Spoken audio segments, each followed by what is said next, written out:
আজ রাজস্থান রয়্যালসের সাথে মুম্বাই ইন্ডিয়ান্সের খেলা ছিল। ভেবেছিলাম মুম্বাই ইন্ডিয়ান্সের যা টিম, যা পারফরমেন্স, অবশ্যই মুম্বাই ইন্ডিয়ান্স হয়তো আজকের ম্যাচটা অনায়াসেই জিতবে। কিন্তু আমরা ভুলে যাচ্ছি যে এসএসসি জয়সওয়াল, বৈভব সূর্যবংশী আর এদের মতো যথেষ্ট ভালো ভালো টপ অর্ডার যারা যে কোনো সময় ম্যাচের রুখ বদলে দিতে পারে। যেমন আজকেই এসএসসি জয়সওয়াল রান করেছে মাত্র 32 বলে 77 রান। বৈভব সূর্যবংশী 14 বলে 39 রান করে ফেলেছে, যার স্ট্রাইক রেট 278, আর জয়সওয়ালের স্ট্রাইক রেট 240.62, 240.65 স্ট্রাইক রেটে সে খেলেছে। 32 বলে 77 রানের একটা বড় ইনিংস সে খেলে দিয়েছে। রিয়ান পরাগ, রাজস্থান রয়্যালসের ক্যাপ্টেন, 10 বলে 20 রান, সেও 200 স্ট্রাইক রেটে রান করেছে। বৃষ্টির কারণে যদিও ম্যাচটা 11 ওভারের করে দিয়েছে, কিন্তু 11 ওভারে যে খুব কম রান করবে সেটা তো হয়নি।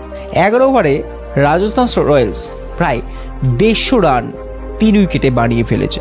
কিন্তু মুম্বাই ইন্ডিয়ান্সের এই রানটা করতে গেলে 151 রান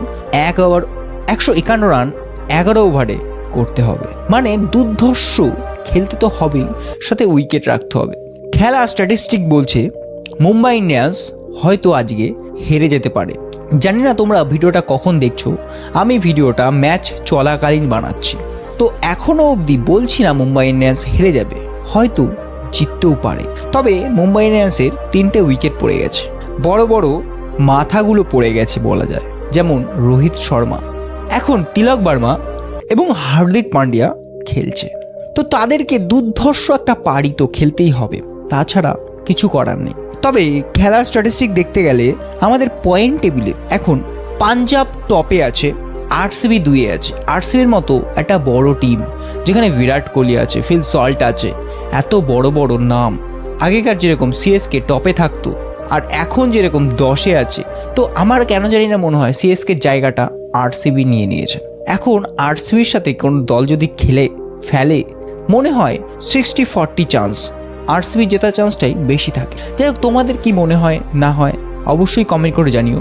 তবে আমি ইন্ডিয়াকে সাপোর্ট করি, সব টিমই আমার ভালো লাগে, ইন্ডিভিজুয়ালি কোনো টিমকে আমি আলাদা করে সাপোর্ট করি না। যদি ভিডিওটা ভালো লেগে থাকে অবশ্যই একটা লাইক দিয়ে যেও। ধন্যবাদ।